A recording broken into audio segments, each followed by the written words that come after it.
Assalamualaikum warahmatullahi wabarakatuh. Kenalkan, saya kelompok 10 ingin mempresentasikan hasil diskusi kami mengenai abstrak dan interface. Baiklah, sebelumnya, perkenalkan nama saya Nur Sintia Ningsih dengan NIM 21343011. Di sini saya sebagai moderator dan juga sebagai pemateri, dan rekan saya yang bernama. Perkenalkan, nama saya Nicholas Ranjanatan dengan NIM 21343033. Di sini saya sebagai pemateri. Oke, baiklah. Untuk materi pertama akan dibahas oleh Saudara Nicholas. Kepada Saudara Nicholas dipersilahkan.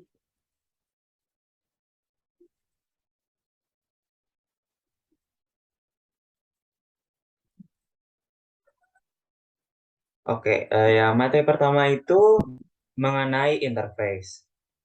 Interface biasanya digunakan sebagai jembatan antar objek agar bisa saling berkomunikasi tanpa melihat hierarki pewarisan dari objek tersebut.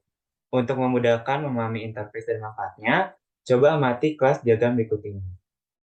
Nah, pada kelas diagram di atas dapat kita lihat bahwa kelas MP3 Player tidak memiliki atau tidak ada hubungan hierarki dengan kelas phone, mobile phone, maupun smartphone.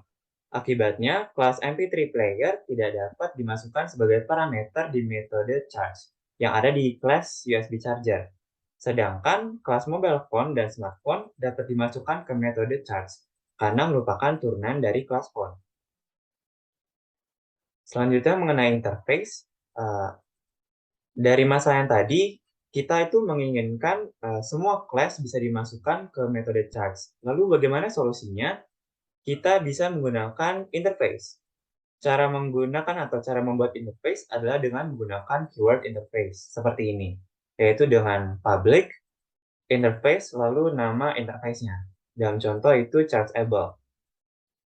Berbeda dengan abstract class, pada interface tidak boleh ada metode yang ada implementasinya. Metode yang ada di dalam interface hanya deklarasi saja, yaitu diakhiri dengan titik koma tanpa adanya kurung kerawal, seperti contoh berikut ini.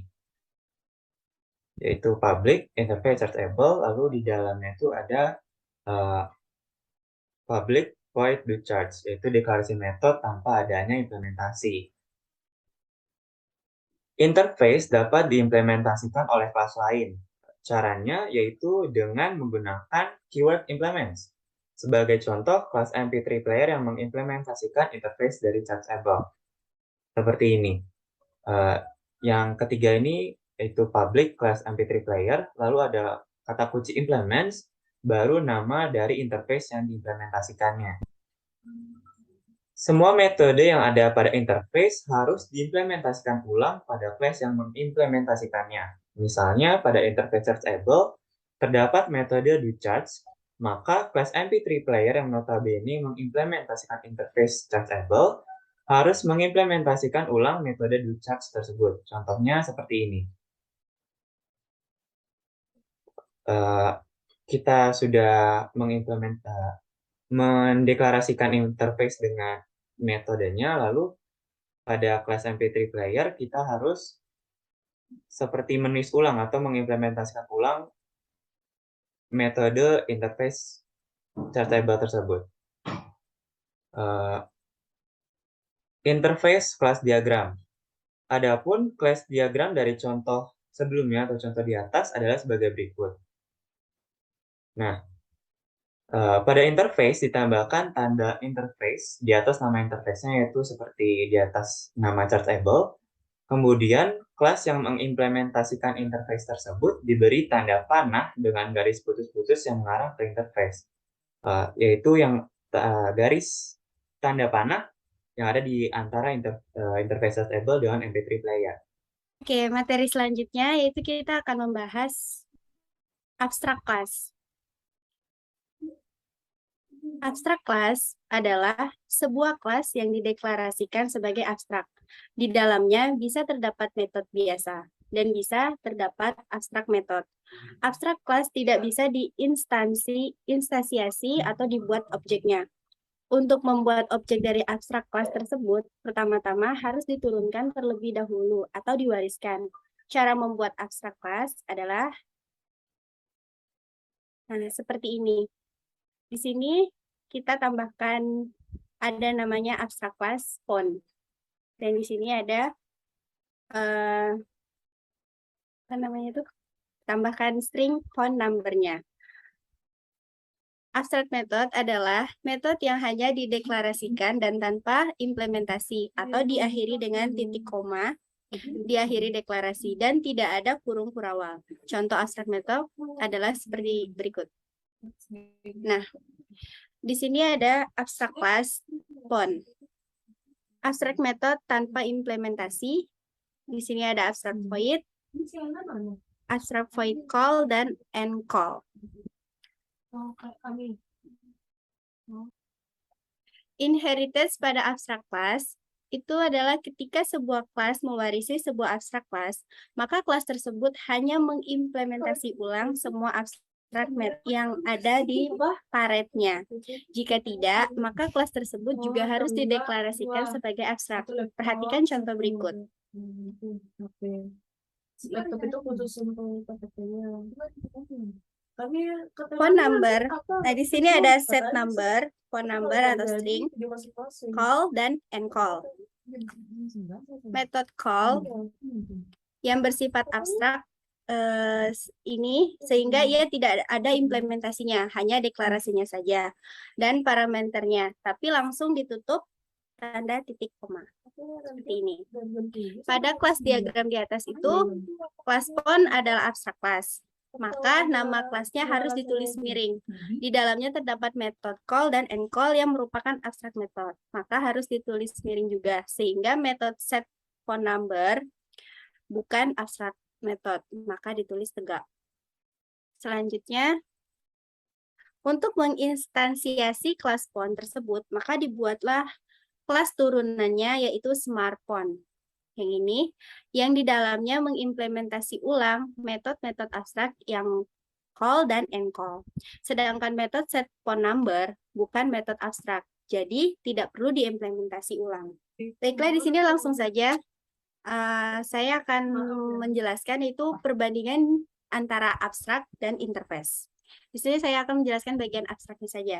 Di bagian abstrak itu bisa berisi abstrak dan non-abstrak method. Kita harus menuliskan sendiri modifiernya, bisa mendeklarasikan konstan dan instance variable. Metode boleh bersifat statik dan metode juga boleh bersifat final. Suatu abstrak class hanya bisa mengextend satu abstrak class lainnya. Jadi abstrak class hanya bisa mengextend satu abstrak class dan mengimplement beberapa interface. Baiklah, bagian interface akan dijelaskan oleh Nicholas.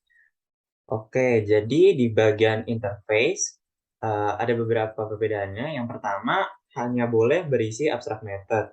Yang kedua, kita tidak perlu menulis public abstract di depan nama method. Karena secara implisit, modifier untuk method di interface adalah public dan abstract. Perbedaan yang ketiga, hanya bisa mendeklarasikan konstan. Secara implisit, variabel yang dideklarasikan di interface bersifat public, static, dan final. Lalu perbedaan yang keempat, metode atau method tidak boleh bersifat statik. Perbedaan yang kelima, method tidak boleh bersifat final. Dan perbedaan terakhir dari interface, yaitu suatu interface bisa mengextend satu atau lebih interface lainnya. Maksudnya tuh, suatu interface hanya bisa mengextend interface lainnya dan tidak bisa mengimplement class.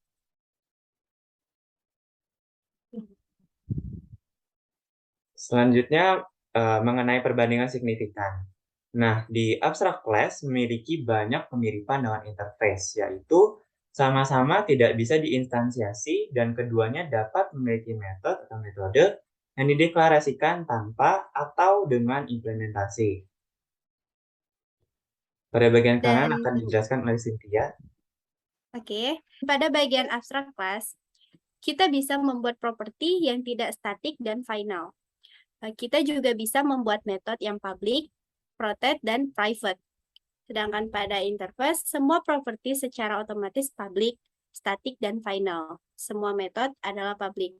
Jadi abstrak class hanya bisa diwariskan satu kali atau single inheritance, sedangkan interface bisa diimplementasikan lebih dari satu. Selanjutnya, kapan kita menggunakan kelas abstrak atau kelas interface? Untuk penggunaan kelas abstrak itu sendiri, yang pertama, jika kita ingin berbagi kode atau mewariskan kode yang sama dengan kelas-kelas yang berhubungan.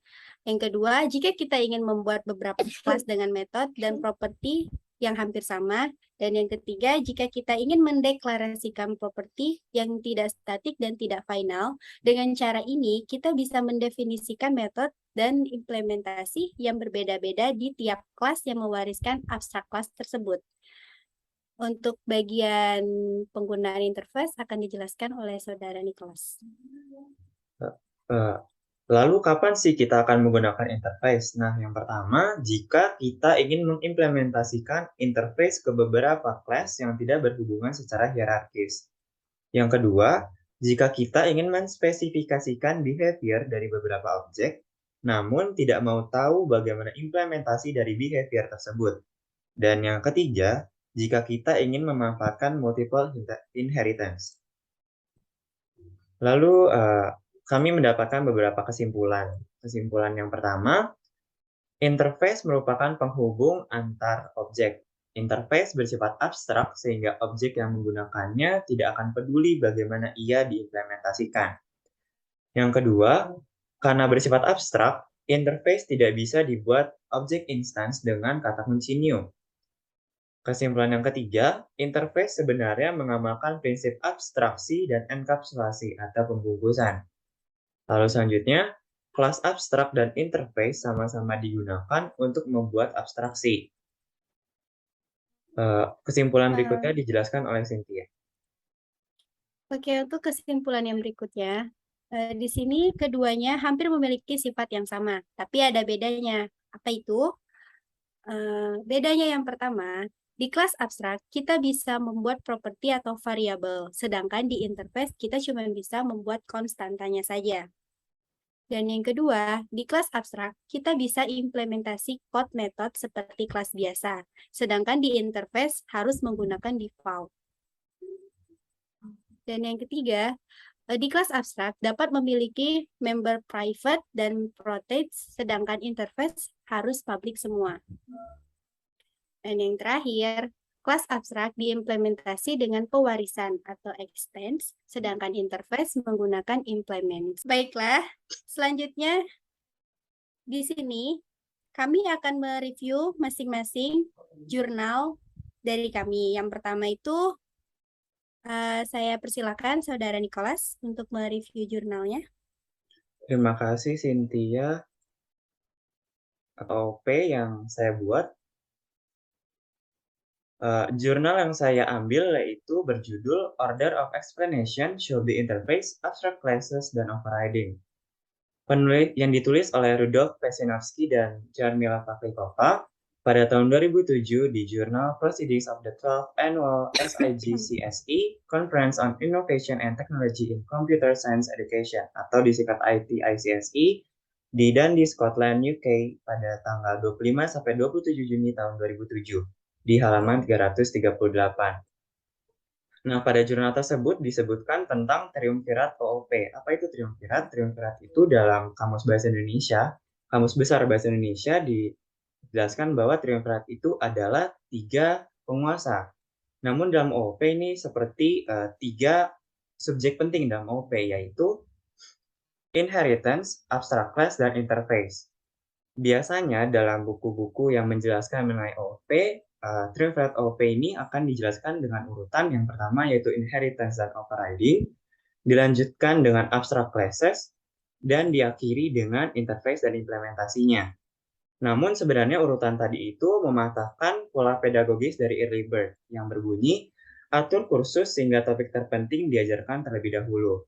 Selain itu juga mempersulit pengenalan dari 2 prinsip desain berorientasi objek yang penting. Yang pertama yaitu pemrograman ke interface yang bukan implementasi, Dan yang terakhir, komposisi objek lebih disukai daripada inheritance dari kelas. Sehingga penulis jurnal tersebut ingin mengganti urutan subjek dalam pengajaran mereka. Yang awalnya itu dari metodologi object first, diganti dengan yang penulis sebut sebagai metodologi design patterns. Nah, metodologi design patterns ini memiliki urutan yaitu interface, yang dilanjutkan dengan abstract classes, dan diakhiri dengan override method, metode override. Mengapa urutannya seperti ini? Karena memiliki tujuan yaitu memerintahkan mata pelajaran memperkenalkan prinsip utama sesegera mungkin dan menawarkan kesempatan cukup untuk belajar, berlatih, dan menyerapnya. Nah, sebelum masuk ke urutan subjek tadi, pengajar biasa akan memberikan mengenai penjelasan awal. Nah, penjelasan awal ini akan diajarkan yaitu eksperimen interaktif dengan classes, lalu dilanjutkan dengan sintaks-sintaks dasar, lalu metode, konstruksi kelas pertama, dan diakhiri dengan atribut. Nah, barulah akan masuk ke interface. Di interface, pengajar akan mengajarkan mengenai konsep interface, yaitu dua arti kata dan klarifikasi notasi formal interface umum. Maksudnya tuh, konsep interface yang terdiri dari dua kata, yaitu inter dan face, dan juga klarifikasi bahwa interface dari suatu program merupakan notasi formal dari interface secara umum. Lalu akan diajarkan mengenai pola desain, yaitu thread messenger, observer, simple factory, singleton, state, lalu implementasi beberapa antarmuka bersama-sama.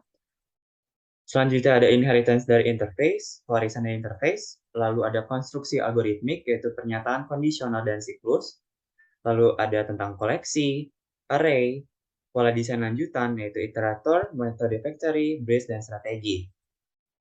Dalam penjelasan mengenai interface akan dijelaskan mengenai perpustakaan koleksi.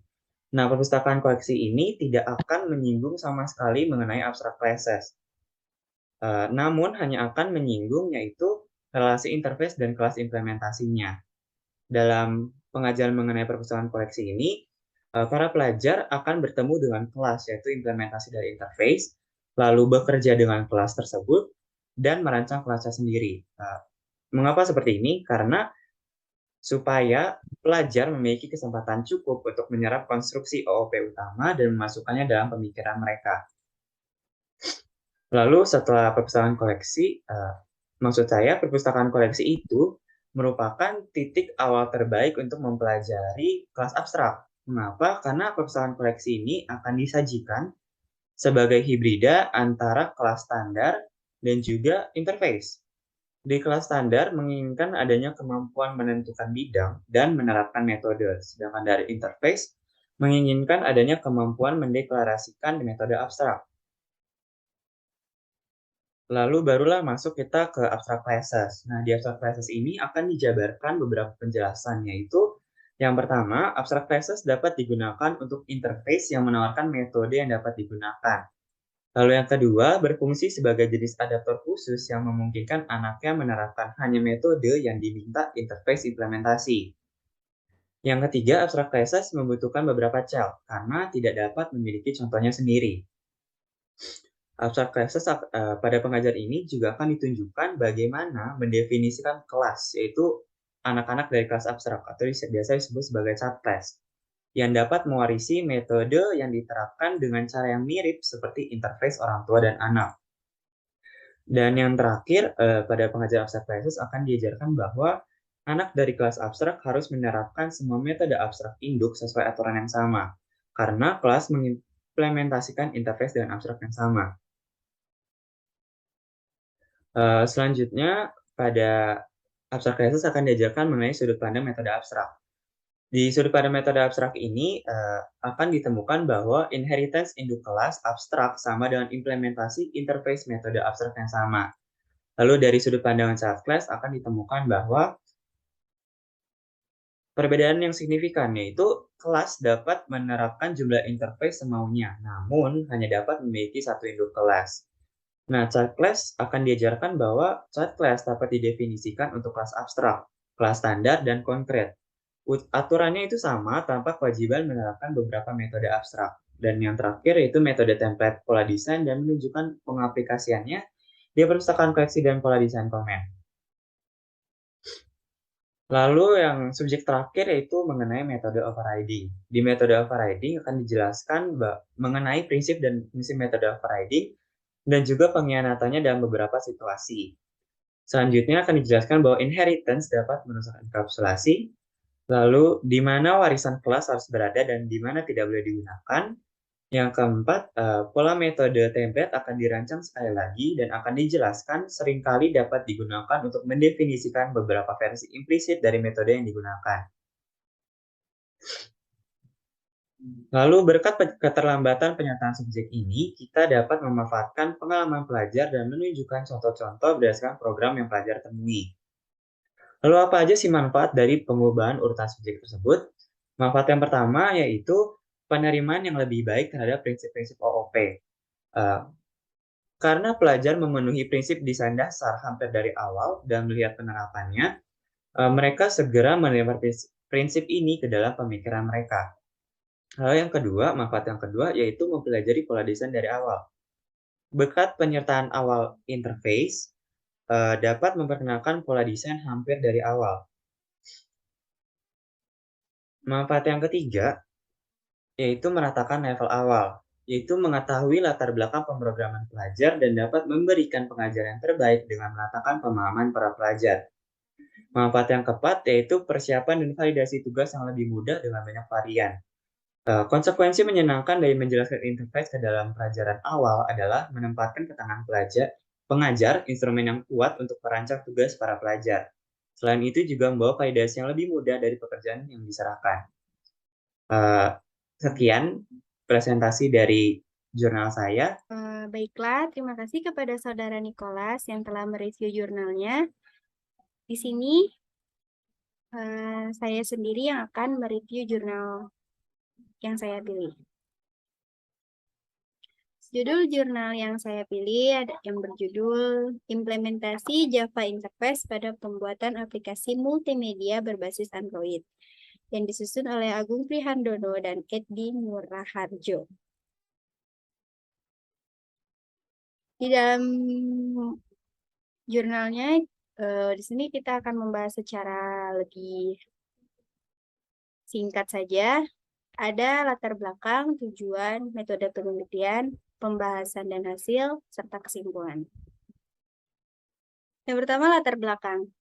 Penelitian ini dilakukan untuk memudahkan dan memanjakan para calon penggunanya. Salah satu teknologi yang perkembangannya sangat pesat adalah perangkat mobile berbasis Android. Tujuan dari penelitian ini untuk mengetahui penanganan sistem Android terhadap konten-konten grafis dalam pembuatan suatu aplikasi multimedia dengan mengoptimalkan fungsi interface yang dimiliki oleh bahasa pemrograman Java. Interface digunakan sebagai perantara komunikasi antar kelas yang bertujuan pada platform Android yang dibuat secara modular sehingga akan memudahkan dalam pengembangan dan pembaruan kode program. Metode penelitian yang dilakukan pada pemrograman berorientasi objek memungkinkan kita untuk memodelkan suatu kasus di dunia nyata untuk diterapkan ke dalam sistem yang terkomputerisasi. Dengan mengetahui konsep dasar sebuah objek di dunia nyata, maka kita dapat merepresentasikan objek tersebut berdasarkan dua buah karakteristik, yaitu dari sebuah keadaan objek dan perilakunya. Dan kelas merupakan sebuah purwarupa dari objek yang dibuat. Dalam pembahasan, suatu kelas dapat diakses secara langsung maupun melalui perantara sebuah interface. Interface dibuat untuk menjadi antarmuka bagi sebuah kelas dengan dunia luar. Interface berisikan definisi-definisi yang ringkas atas perilaku suatu objek, yaitu kumpulan metode yang saling berkaitan tetapi tidak memiliki badan program. Implementasi kelas interface.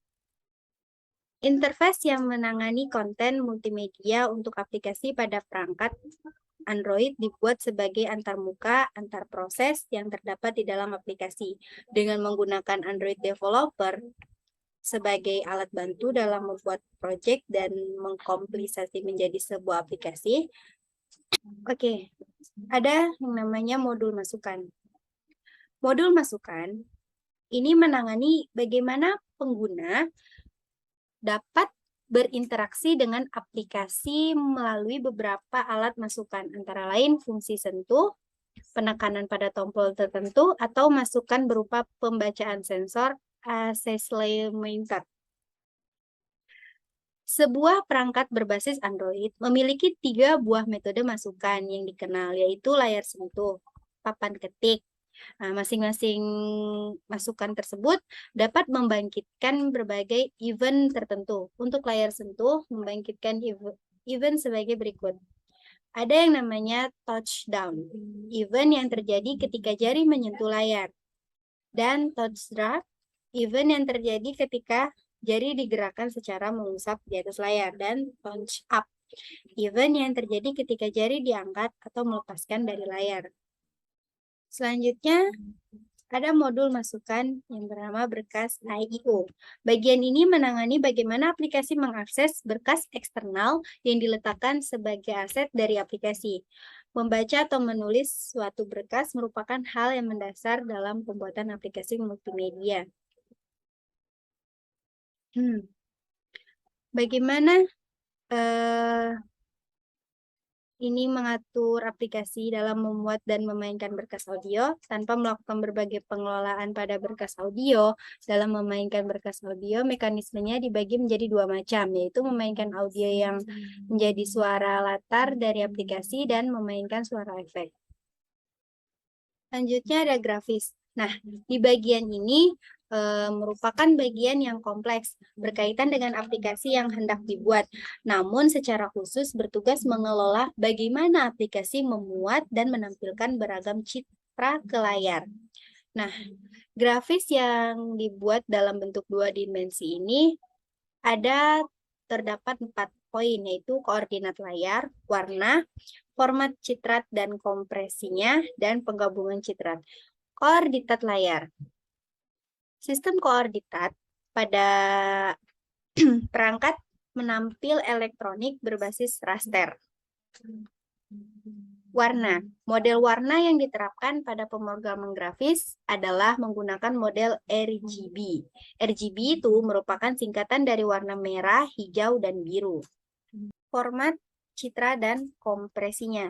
Pemilihan format dari citra yang akan digunakan sangat mempengaruhi ukuran dari citra itu sendiri, sehingga akan berdampak pemborosan memori dan kinerja aplikasi menjadi lebih berat dalam memuat citra tersebut. Selanjutnya ada penggabungan citra. Hal terakhir yang perlu menjadi perhatian dalam menampilkan citra ke layar adalah bagaimana penggabungan 2 buah citra.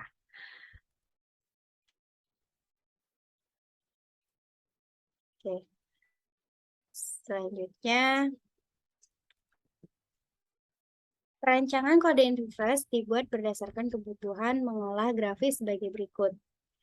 Yang pertama, memuat citra dari media penyimpan, kemudian menyimpannya ke memori. Selanjutnya, yang kedua, membersihkan frame buffer dan menyiapkannya dengan sebuah warna sehingga tidak ada sisa dari frame sebelumnya. Yang ketiga, mengatur nilai pixel pada area pixel tertentu dengan warna tertentu. Yang keempat, gambar garis dan persegi panjang pada frame buffer. Yang kelima, gambar citra yang telah dimuat ke dalam memori sebelumnya pada frame buffer. Dan yang terakhir, baca ukuran dimensi dari frame buffer. Dari kebutuhan di atas, kemudian dibuat dalam bentuk kode interface. Selanjutnya, pengelola tampilan. Modul masukan ini bertanggung jawab untuk mengelola pembuatan tampilan dan mengatur bagaimana menutup sebuah tampilan, memberikan atau menjalankan kembali sebuah tampilan sekaligus sebagai program utama yang menggabungkan interface dan digunakan untuk membuat sebuah aplikasi multimedia. Nah, adapun fitur yang diperlukan dalam membuat aplikasi multimedia itu sebagai berikut. Yang pertama, menyiapkan window dan antarmuka pengguna dan mengesetnya agar dapat menangkap window dan event masukan. Yang kedua, jalankan thread utama. Yang ketiga, rekam setiap aktivitas tampilan layar. Dan yang keempat, berikan akses penuh untuk masing-masing modul lainnya.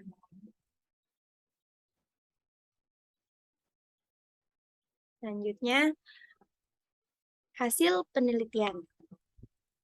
Permasalahan yang diteliti pada jurnal ini adalah bagaimana sistem Android menangani konten multimedia yang berupa teks, gambar, audio, hingga animasi grafis.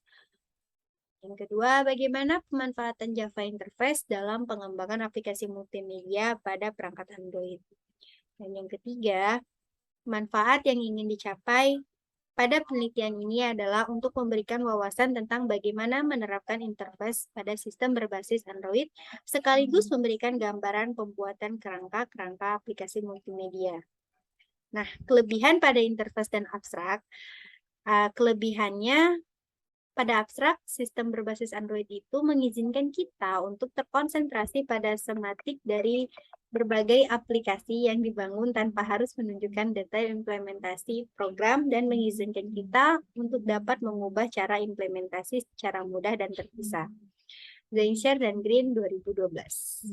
Kelas abstrak memiliki kesamaan dengan interface, yaitu untuk merancang suatu aplikasi berbasis objek, tetapi bukan untuk membuat implementasi dari aplikasi yang akan digunakan.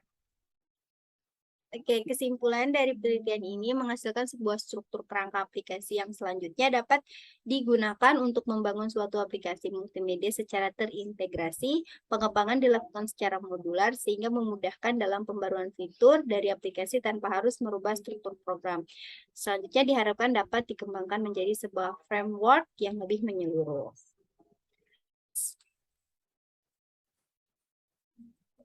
Sekian presentasi dari kami. Terima kasih sudah mau mendengarkan. Kami mohon maaf bila ada kesalahan dalam tutur kata. Terima kasih.